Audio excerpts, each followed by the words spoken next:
po, tumayo tayong lahat bilang paggalang sa salita ng Panginoon. Ito po yung huling parte ng series natin sa Matthew chapter 12. Basahin po natin yung verse 43 hanggang 15 ng salita. Sabi po dito, when the unclean spirit is gone out of a man, he walketh through dry places, seeking rest, and findeth none. Then he said, I will return into my house from whence I came out, and when he is come, he findeth it empty, swept and garnished. Then goeth he and taketh with himself 7 other spirits, more wicked than himself, and they enter in and dwell there. And the last state of that man is worse than the first. Even so shall it be also unto this wicked generation. When he had talked to the people, behold, his mother and his brethren stood without, desiring to speak with him. Then one said unto him, Behold, thy mother and thy brethren stand without, desiring to speak with thee. But he answered and said unto him that told him, Who is my mother, and who are my brethren? And he stretched forth his hand toward his disciples, and said, Behold my mother and my brethren. For whosoever shall do the will of my Father which is in heaven, the same is my brother and sister and mother. Let's pray. Lord, salamat po sa araw na ito, sa pagbabasa ng iyong salita ng mga Panginoon. Samahan niyo kami. Dalangin namin ang presensya niyo habang kami ay sumasambay. Magiging tanggap-tanggap, Panginoon, ang iaalay ng mga buhay sa araw na ito. Natawad nawa sa aming mga kasalanan. Patuloy namin dalangin ang pag-iingat mo sa kapurian ng aming pulpito, Panginoon. Maging maayos po ang mga mensaheng lalabas sa araw na ito, sa aming pulpito at sa pulpito ng mga tunay na iglesia. In Jesus' name we pray. Amen. Opo na po ang lahat. Sa pagtatapos ng Matthew 12, nakikita natin dito yung dalawang katotohanan na pinagtabi ng ating Panginoon. Una, yung danger ng isang puso na kung saan walang nakatira o isang tahanan walang nakatira. At yung blessing ng pagkakasama mo sa totoong pamilya ng ating Panginoong Jesucristo. So yung kwento dito, para mas malinaw sa bawat isa, yung verse 43 hanggang verse 45, nagbigay ng isang kwento yung ating Panginoon. That there is an unclean spirit, isang masamang espiritu. You have to remember na hindi ito literal. Okay? Sabi niya, may isang masamang espiritu na kung saan namamahay sa puso ng isang tao. At nung umalis siya doon sa tahanan niya, nakita niya na kung saan pagbalik ng masamang espiritu, malinis na yung bahay, may kaayusan, malinis, maayos, pero wala ditong nakatira. Ang ginawa nung unclean spirit, ang sabi nun, nagtawag pa siya ng 7 pang kasama at bumalik siya doon sa kanyang tahanan na luminis. At ang sabi doon ng ating Panginoon, mas malala na ngayon yung buhay ng tao. Kung kailan na nagsimula siya na isa lang yung masamang espiritu sa kanyang buhay, nilinis niya yung kanyang buhay at nung bumalik, mas masama pa yung kanyang kinalagyan.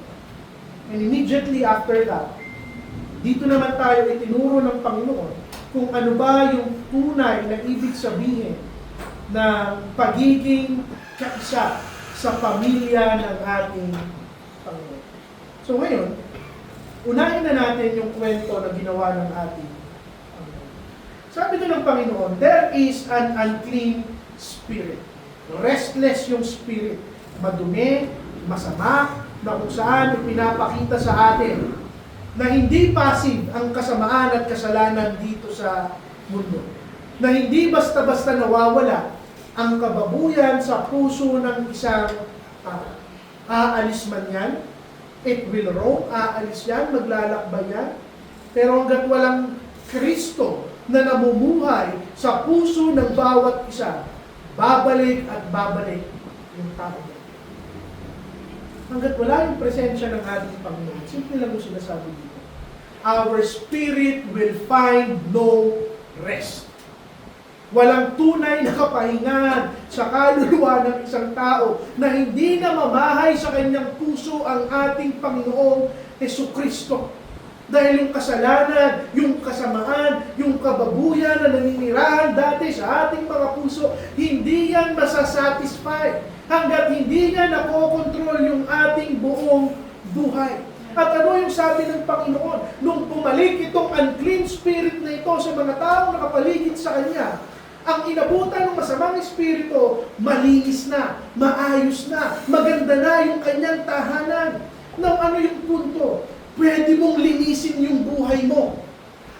Pwede na kung saan mapabilang ka sa isang iglesia. Pwede na unti-unti mong pinapolish ng kabutihan yung ginagawa mo. Namumuhay ka ng maayos. Wala ka ng kasalanan nakikita ng mga tao. Pwede na napagtagumpayan mo yung mga pangit mong habit, yung pangit mong ugali, yung mga bisyo mo. At sa panglabas, makikita ng mga tao that you have been reformed. Nabago ka. But the greatest danger here, it doesn't matter kung gaano kalinis, kaayos, kaganda yung tahanan mo. Kung walang naninirahan dyan, babalik at babalik yung kasamaan at kasalanan sa iyong puso. Yung punto. Pwede mong ayusin yung buhay mo. Maraming tao ang kaya na kung saan baguhin yung kanilang buhay. Morally, pwede silang magpakabuti. Pero kung hindi nakaupo si Kristo sa trono ng iyong puso, babalik at babalik ka doon sa dati mong gawin. Ano yung punto ko? Yung outward reformation. Yung pagbabago panglabas. Pero wala yung pagbabago ng ating mga puso. Hindi yan nagtatagal.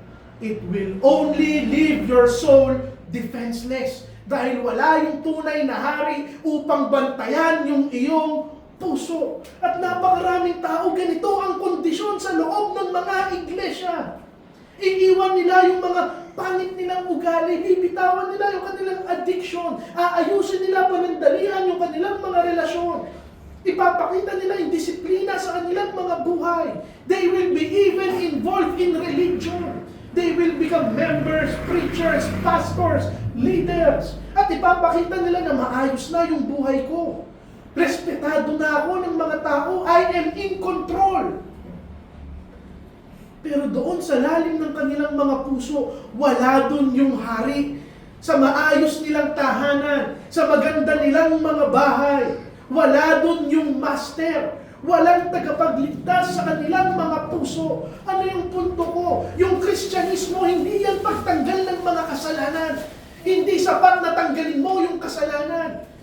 Hindi tanong dito anong masamang espiritu yung umalis sa akin. Hindi tanong dito anong kasalanan yung nawala sa akin. Ang tanong dito, sino yung Diyos na pumasok sa aking puso? Amen. It is not the removal of sin, but the indwelling of the Lord Jesus Christ. Ano lang yung punto ng panghabulan ng ating Panginoon? Yung malinis at maayos at magandang tahanan. At yung tahanan dito, simbolo lang to ng ating mga puso at buhay. Pwede mong ma-impress yung ibang tao.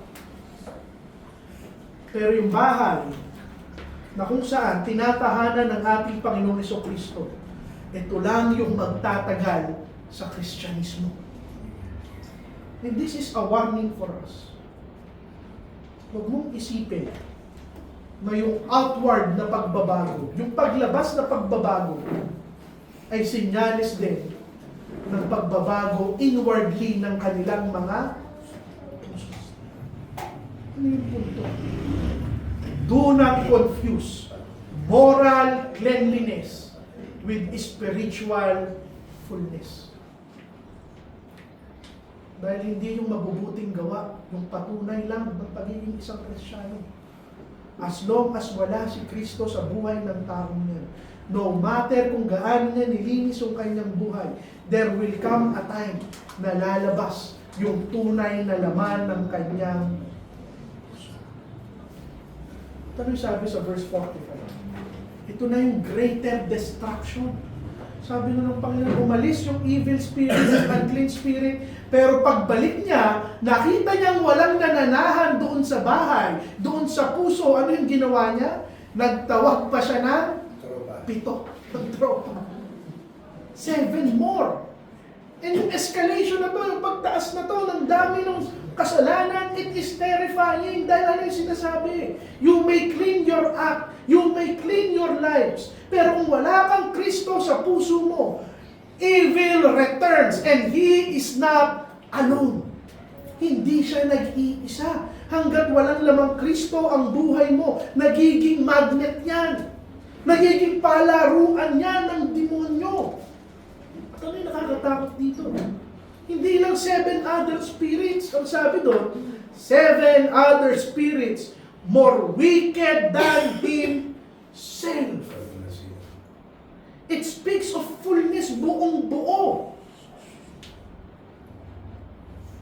Intensified yung influence ng kasalanan sa buhay ng isang tao na pinipilit lang linisin ang kanyang sarili, na hindi nababago ang kanyang puso.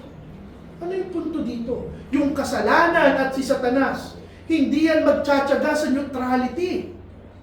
Hanggat walang Kristo sa puso mo, hindi yan papayag na wala lang laman ang iyong puso. Maninirahan sila dyan. Ngayon yung kaluluwa mo, it now becomes a battlefield. A battlefield na walang Diyos na nagtatanggol sa iyong kaluluwa. At ito yung realidad sa maraming tao. Mga tao na kung saan pinipilit linisin yung kanilang mga sarili. Mga tao na pinipilit na magpakabuti. Thinking na ito yung magbabago sa kanilang buhay. Pipilitin nila i-conquer yung bisyo nila, alak, sigarilyo, sugal, only to fall into a worse one. Lilinisin nila yung puso nila ng kaganitan at papalitan lang ng kalibugan. Lilinisin nila yung sarili nila, mas papalitan lang ng mas malalang kasalanan. Pilit nilang tinatanggal yung panglabas na kasalanan, pero pinapalitan ng mga kasalanan sa loob ng puso nila na hindi nila nakikita. Pride, self-righteousness, galit, kalibugan, spiritual coldness sa ating Panginoon. Ano yung punto ko? Yung problema, hindi kung ano yung umalis sa ating mga puso, pero kung sino yung pumasok. Ano yung punto? Look at the world, yung reality ng Kristyanismo. Ilang Kristiyano na yung nakita kong nagkasala. Pilit nilang lilinisin yung buhay nila. Papasok ulit sila sa loob ng iglesia, only to end up sa isang mas malalang kasalanan. Bakit? Dahil hindi binago yung puso nila. Tinanggal lang yung kasalanan. Pinilit lang linisin yung kanilang mga buhay. Pero hanggat hindi nababago yung puso, hanggat hindi nabubuhay yung puso, babalik at babalik ang isang tao sa karumihan. At ang mas masakit dito, mas malala pa yung kanyang gagawin. Hindi kalinisan ng buhay yung punto rito, pero kalinisan ng ating mga puso. At kahit gaano mo linisin ang buhay mo, si Kristo lamang ang makakapagpabuhay ng iyong puso. Amen. Anong sabi dito? Yung warning niya saan nag-conclude? Even so shall it be also unto this wicked generation. Anong sabi doon? Hindi natatapos doon sa mga Pariseo. Sa buong bansa, sa buong community, sa lahat ng tao. Maraming tao ang kung saan iniisip kaya nilang linisin ang kanilang sarili. Na sapat ang pagbabago. Sapat yung reformation. Sapat yung anong tawag doon tuwing January 1. New Year's Resolution. Ano yung punto ng mensahe ko? Hindi sapat na tanggalin mo yung kasalanan. Kailangan mapalitan niya ng ating Panginoong Jesucristo. Hindi sapat na linisin mo yung tahanan, na linisin mo yung puso, na isaayos mo yung buhay mo. Kailangan manahan dyan ng banal na Espiritu. Hindi sapat na tumalikod ka sa kadiliman. pero lumapit ka sa liwanag ng ating Panginoon. Kapatid, you may have a clean life. Respetado, tinitingala, morally clean. Pero kung walang nananahang Kristo sa buhay mo, ikaw yung pinakadelikadong tao na nandito ngayon. Next point. May comparison ngayon ng ating Panginoon. Hindi yung kalinisan ng buhay, yung definition ng pagiging isa sa pamilya ng ating Panginoon. Ngayon, nire-redefine ng Panginoon kung ano yung ibig sabihin ng pamilya. Pagkatapos na tayong bigyan ng warning na empty yung ating mga kaluluwa at ating mga puso, dumating ngayon dito yung mga kapatid at nanay ng ating Panginoong Jesucristo. Nandun sila sa labas ng templo at gusto nilang makausap ang ating Panginoon. On the surface level, parang wala namang kakaiba doon sa kwento. Bumisita yung pamilya niya, gusto siyang kausapin. Pero kung makikita nyo, nagtuturo pa rito yung ating Panginoon. Tinuturo niya nga sa atin yung binanggit ko kanina patungkol sa empty na bahay. At ngayon, ginamit niya yung interruption ng kanyang pamilya. Nung in-inform siya ng kanyang mga disipulo, nandyan yung nanay mo, nandyan yung mga kapatid mo. Magugulat ka sa reaksyon ng ating Panginoon. Sabi niya, hindi sila ang aking pamilya. Eto, yung mga disipulo, tinuro niya, eto ang aking pamilya. Kung sino man ang sumusunod sa kagustuhan ng aking Ama. At magugulat ka, kung iisipin natin, nagkasala ba yung Panginoon dito? Ang goal niya ba, bastusin si Mary at yung kanyang mga kapatid? Hindi. Pero tinuturuan niya tayo ng mas mataas na realidad. Na yung kaharian ng ating Panginoon, hindi yan binuo sa dugo. Hindi yan binuo sa laman, hindi yan binuo sa heritage, sa mana, sa koneksyon natin bilang mga tao. Yung kaharian ng Panginoon, binuo yan sa spiritual obedience. Pagsunod na spiritual sa ating Ama sa langit. At kung sa atin iisipin natin, okay, normal lang naman yung sinabi ng Panginoon. Pero tandaan nyo, sa Israel, nung kanilang kapanahunan, hindi yun normal. Sa Israelites noon, yung pamilya, it was everything. Lahat ng bagay umiikot sa pamilya. Yung kanilang pamilya, yung kanilang lineage, yan yung nagdedetermina ng kanilang mana, ng kanilang status, ng kanilang religious privilege, kahit katayuan nila sa loob ng templo, nakabase yan sa pamilya. Pero ang ating Panginoong Jesucristo, bilang tunay na Mesaya, anong sabi niya? Yung human lineage, yung aking pamilya, kahit yung sarili kong magulang at mga kapatid, hindi sila yung magdidikta kung gaano ako kalapit sa aking Panginoon. Now, hindi dinidismiss ng ating Panginoon yung kahalagahan ng pamilya. Hindi niya sinasabi sa atin, wag mong mahalin yung pamilya mo. Pero ang sinasabi niya, yung pamilya nating spiritual, mas mataas yan sa natural family na meron tayo. Amen. Sabihin totoo yung ipinapangaral ng aking pastor noon sa Santolan. Mas mamahalin ko yung aking pamilya sa loob ng simbahan kaysa sa sarili kong pamilya. This truth carries deep implications sa bawat isa. Ano yung punto ko? Marami rin tao ang kung saan ina-assume nila na malapit sila kay Kristo dahil malapit yung buong pamilya nila kay Kristo. Hindi ganun nag-work ang kaligtasan. Pwede kang lumaki sa loob ng simbahan. Pwedeng Kristiyano yung mga magulang mo. Pwedeng sanay ka sa kultura ng isang tamang panambahan. Pero yung pagiging malapit sa mga relihiyosong bagay, iba yan sa pagiging malapit sa ating Panginoong Jesucristo. Marami na akong nakita. Lumaki sa simbahan, anak ng Kristiyano.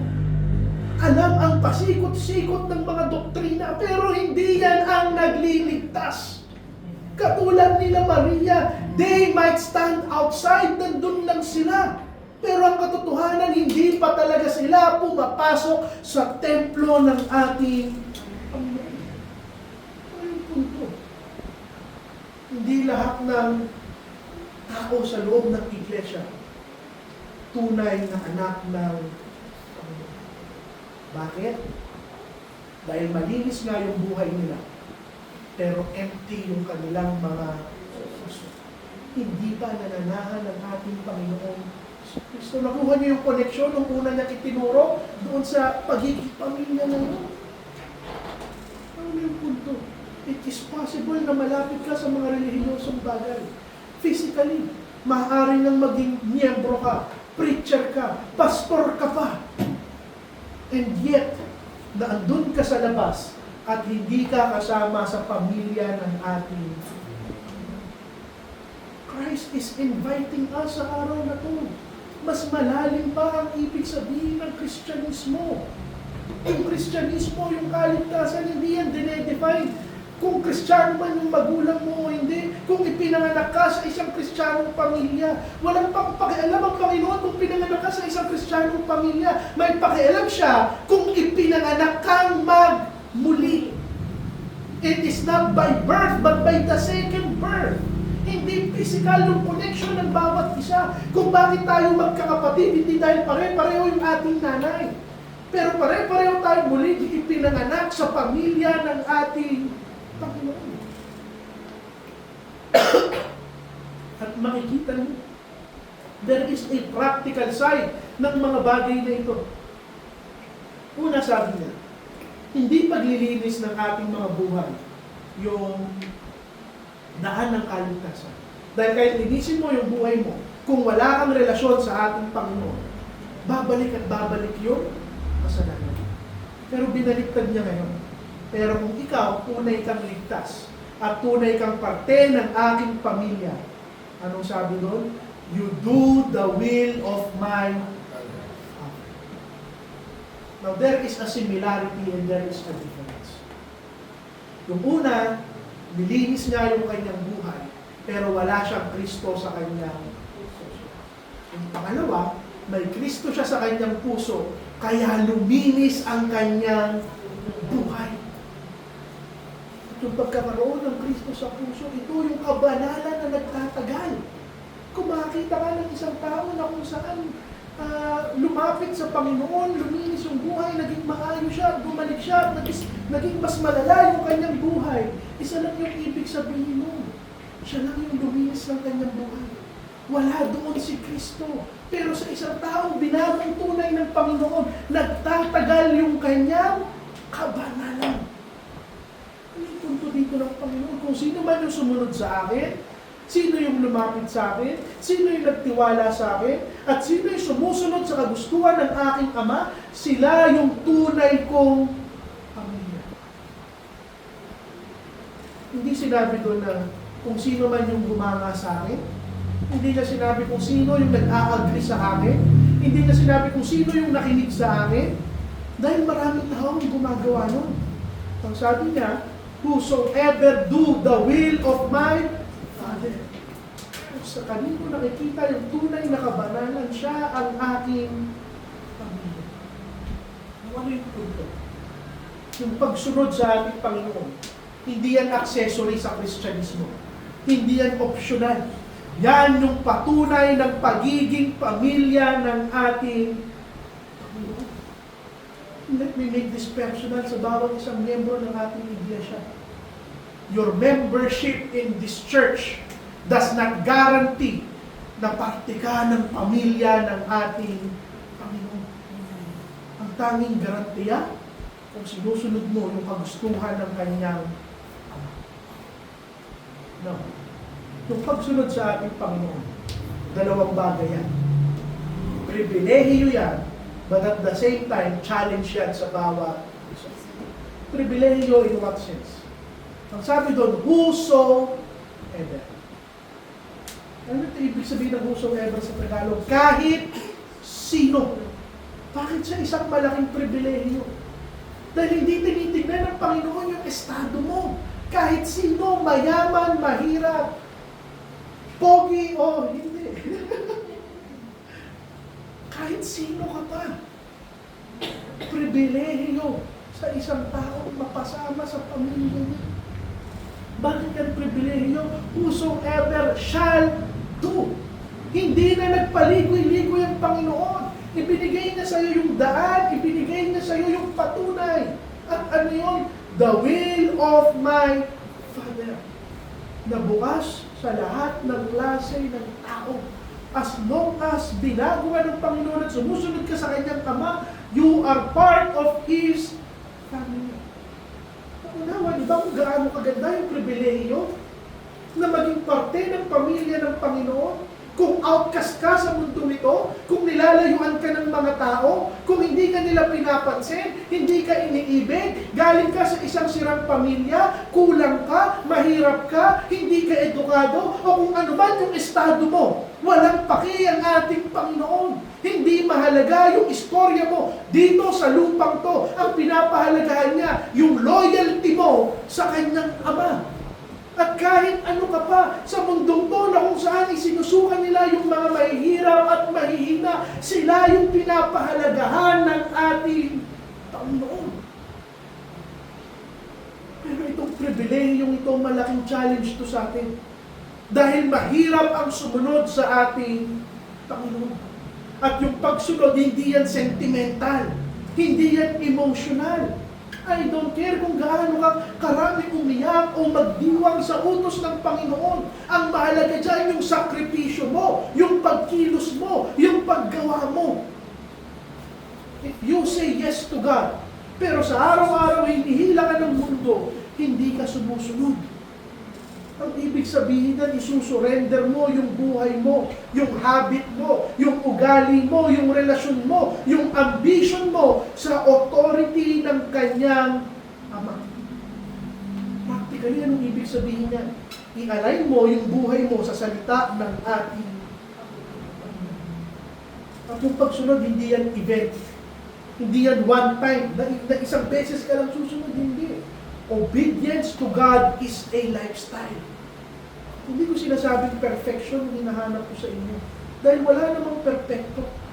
Pero hinahanap ko magkaroon ng direksyon yung bawat isa. Pangatlo at panghuling punto.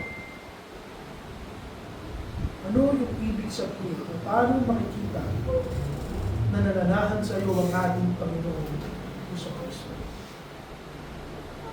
Alam nyo yung ating mga puso. Hindi yan dinesign ng Panginoon na walang laman, na vacant, na empty. Lagi at lagi may lalaman ang puso mo. At kung hindi si Kristo ang laman niya, may ibang laman niya. Lagi may butas ang puso ng bawat isa. Butas na hindi nabubusok. The Christian life is not just about kung ano yung iniiwasan ka, pero kung sino yung nilalapitan. Hindi sapat na sabihin mo, nilinis ko yung buhay ko, tinalikuran ko yung kasalanan ko. Ang tanong, nananahan na ba si Kristo sa akin? Continually filled ba ako ng presensya, ng kapangyarihan, ng kanyang katotohanan? Sa paano mo malalaman na busog ang puso mo sa presensya ng Panginoon sa Kristo? Una, araw-araw kang sumusunod sa Kanya. Araw-araw mong sinusurrender yung sarili mo sa kagustuhan ng ating Panginoon.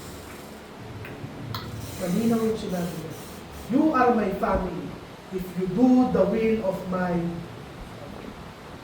habang mas sumusunod ka sa ating Panginoon, mas binibigyan mo ng lugar at kwarto yung trono ng Panginoon sa iyong puso. Habang sinusurrender mo yung buhay mo sa Kanya, mas paliit ng paliit yung espasyo ng kalaban sa iyong puso. At yung pagsunod, yung gamot sa emptiness ng ating mga puso. Pag sumunod ka sa kagustuhan ng ating Panginoon, ano ba yung ginagawa mo? Inaalay mo yung puso mo sa kanyang kagustuhan. Pag sinusurrender mo yung desire mo, ano yung ginagawa mo? Binibigyan mo ng lugar ang ating Panginoon at yung kanyang direksyon. Pag binitawan mo yung kasalanan mo, yung galit mo, yung pride mo, yung rebellion mo sa ating Panginoon, pinupuno mo ang sarili mo ng presensya ng ating Panginoon. At yung pagsunod, hindi po cold duty. Ano ibig mong sabihin? Hindi sa pilitan. Hindi yung susunod ka kasi napipilitan ka at hindi ka masaya habang ginagawa mo yung pagsunod. Yung obedience, joyful surrender. Masaya mong inaalay ang buhay mo at araw-araw mo sa Diyos na pumupuno ng puso mo. Pangalawa, paano mo malalaman? Pag lumalago yung relasyon mo sa ating. Ano yung punto ko dito? Yung emptiness ng ating mga puso, hindi yan masusolusyonan ng activity. Hindi yan masusolusyonan ng ministry. Hindi pagiging busy sa ministry yung kasagutan ng emptiness ng ating mga puso. Because I know a lot of Christians who are busy in the ministry, pero empty yung kanilang mga puso. Hindi masisa ating Panginoon ang kailangan. Many Christians are busy pero hollow yung kanilang puso. A-attend sila ng church pero hindi sila nagko-commute sa ating Panginoong Jesucristo. Magbabasa sila ng Biblia pero hindi nila minimeditate yung salita ng Panginoon. Maraming motion, maraming kabisihan, maraming ministry ang ginagawa. Pero wala silang spiritual devotion sa ating Panginoon. It is not the ministry that saves. It is not the ministry that fills our hearts. It is Christ. Amen. Habang lumalakad ka kasama niya, sana mas lumalago yung trono ng Panginoon sa puso mo. At panghuli, we have the responsibility to guard our hearts sa araw-araw. Amen. Alam niyo ano yung ginagawa ng lust of the eyes, lust of the flesh, and the pride of life. Practically, paano ka tinitempt ng mundo sa tatlong bagay na yun? Ino-offeran ka niya ng substitute na halit sa iyong success, entertainment, relasyon, possession, yaman, comfort, self-improvement, self-love, self-confidence, kahit nga religious performance at ministries. Pero wala dapat pumalit sa puso natin kung hindi ang ating Panginoon. So you have to be intentional na isarado yung mga pintuan sa mga bagay na maglalayo sa iyo sa ating Panginoon. Lahat ng puso may laman. Dito natin tatapusin. Kung lahat ng puso may laman, ano yung laman ng puso mo sa akin? Kaya mo bang sabihin ng totoo sa iyong sarili at sa harap ng Panginoon na parte ka ng pamilya ng ating hindi koneksyon, hindi pamilya, hindi emosyon, hindi pagpupo sa loob ng simbahan nito ang patunay na parte ka ng kanyang may laman bang Kristo o wala ang puso mo? Malinis ka ba? Pero ligtas ka ba? Namumuhay ba sa iyo ang banal na Espiritu? Sa ating pagtatapos, ang panalangin ko ay mabusog ang bawat isa sa presensya ng ating Panginoon. Manalangin. Panginoon, salamat po sa inyong mensahe. Maganak na rin yung Panginoon. Gawa na buksan ang aming mga mata. Na-challenge kami, Panginoon, na i-assess ang aming mga sarili ng tunay naming katayuan sa inyong harapan. Salamat sa biyaya at sa paayanan. Tuwari ko ang isa ng mga kasalanan at pagkakulang sa inyo. Gawa ma-enjoy namin ang fellowship namin sa bawat isa. I-bless mo rin, Panginoon, ang aming tithes and offering ng pagbabalik na gagawin namin sa inyo. In Jesus' name we pray.